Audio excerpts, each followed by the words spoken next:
And now we're on our way to Malmö Pride because we're gonna help one of my friends. He has a tent there, which actually turned out to be a building instead because the tent was too small. So we're gonna go down there and we're gonna help him out because we're gonna talk about BDSM as we usually do. So we're getting down with Malmö Pride and we're gonna have some fun. And of course there's gonna be videos from there that we're gonna show you.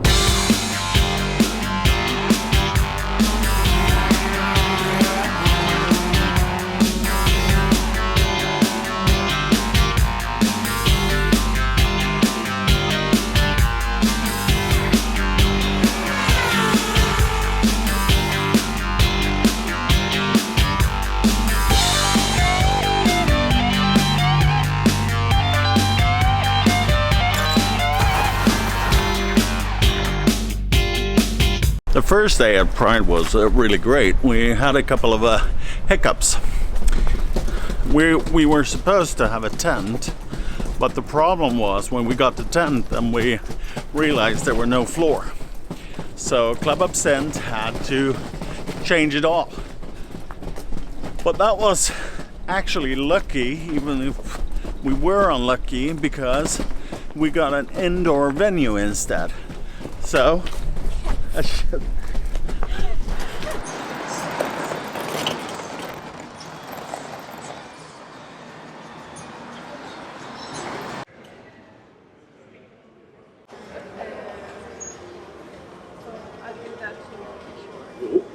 now we're here at the hotel and we're going to do our Electroplay lecture. What I was going to say before was we were quite unlucky the first day because during the first day we didn't get the place that we wanted and that caused a bit of a problem.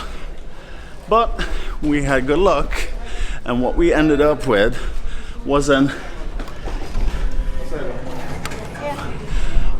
indoors venue. And that was really good because we could set up our equipment and do some fun stuff with the audience.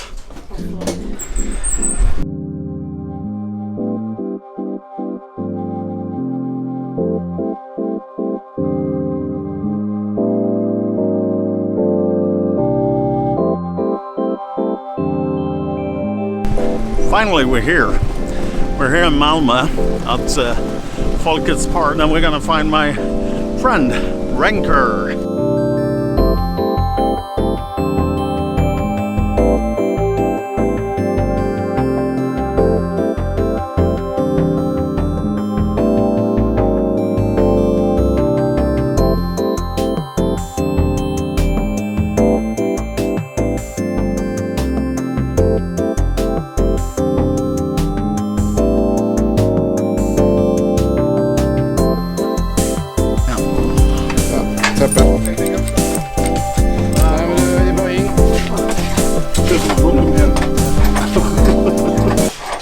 Why do you think it's important to talk about BDSM to the general public?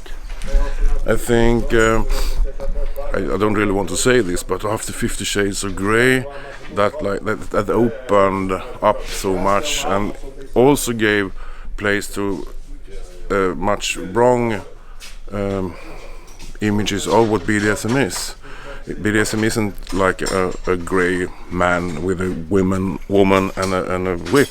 It's so much more, and people who come here, they can see and hear and ask questions and see the bigger picture than the kind of picture that 50 Shades gave. Could you explain a little bit more about the Club Absinthe concept? It's a kind of mix between a company and a community. We have the opportunity to go around in Sweden and meet people. We can arrange parties and we can arrange information meetings, and it's maybe it's wrong to say it's kind of a hobby, but we feel that we have so much fun and we can do so much. We have the time to do it. So as long as we think it's fun, we will continue doing it. What happens during an absinthe party? We have big gatherings for 300-400 people, or small gatherings for 30-40 people. the thing we provide is an area to play on with your partner and meet some new friends and things. And we have like a safe environment to be in. And then we have this education thing that we have here in Pride. So we have two things we're doing.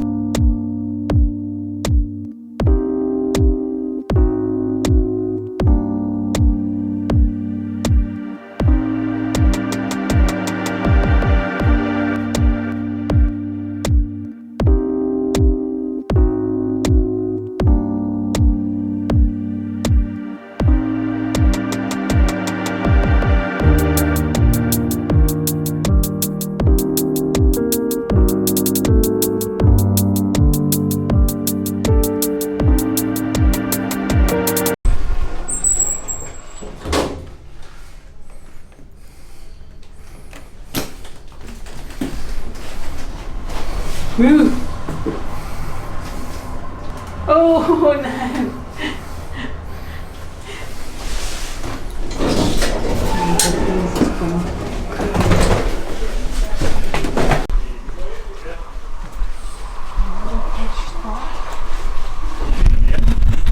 We're going to our room now, which is probably going to be a quite nice place. Perfect. We've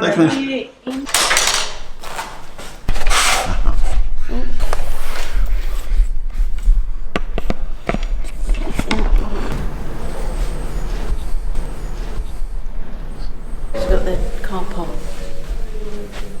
We've got 20 minutes to get back to the car. Our lecture about Electroplay went great. Cheers. On the second day, everything was in full swing. We had full house. There was a lot of people that came to our lectures, and we did talk about pain and we talked about domination.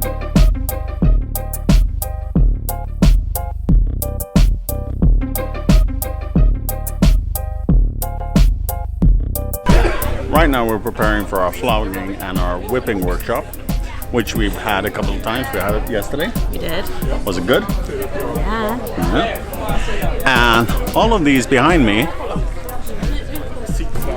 is a very expecting audience, and I'm sure they don't know what they're in for right now. Certainly. So, let's get started.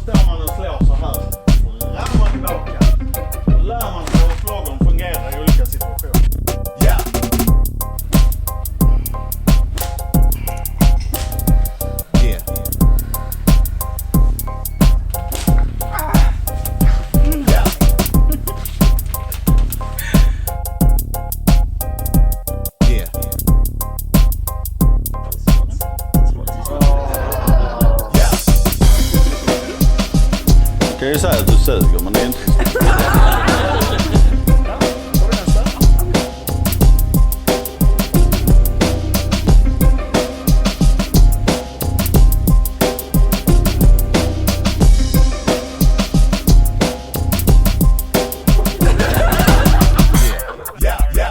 The third day was all about a parade, and we got some really nice shots from there. There were a lot of people coming out, and everyone had fun.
best thing with Pride is the amount of people. Just look around me.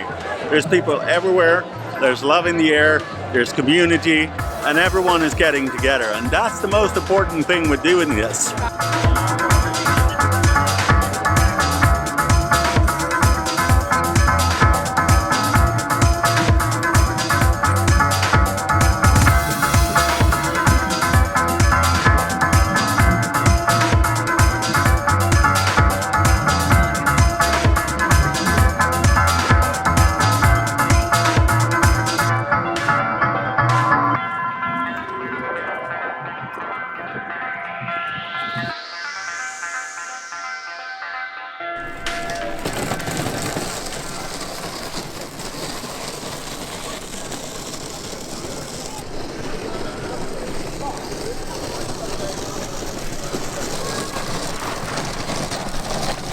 Bloody hell, this has been some 3 really intense days, right? Yeah.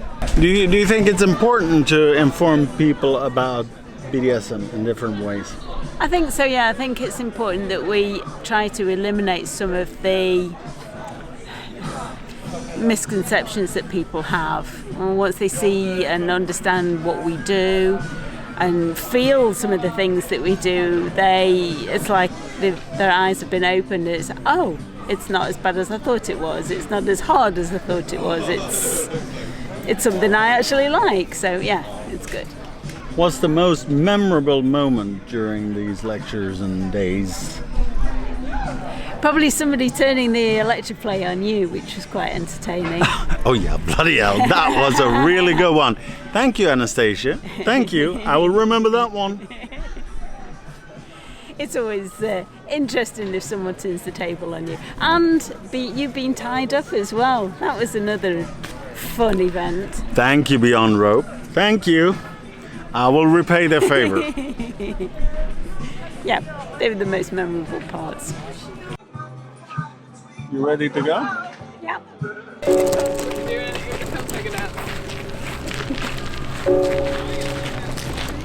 One thing that I bring along for Pride is not just a parade. It's the getting together and all the other stuff. And how about all the hugs? That's the most memorable part. All the people that we hugged, all the people that we had a good conversation with, and all the curiosity. I think that's the big takeaway with the Pride Parade, is that people who don't necessarily have the same mutual interest actually get together and they share knowledge. We share each other's world for a couple of minutes, a couple of days, a couple of moments, and we get together in hugs, because through the hugs we understand each other. We know that we accept each other, at least for a brief moment of time.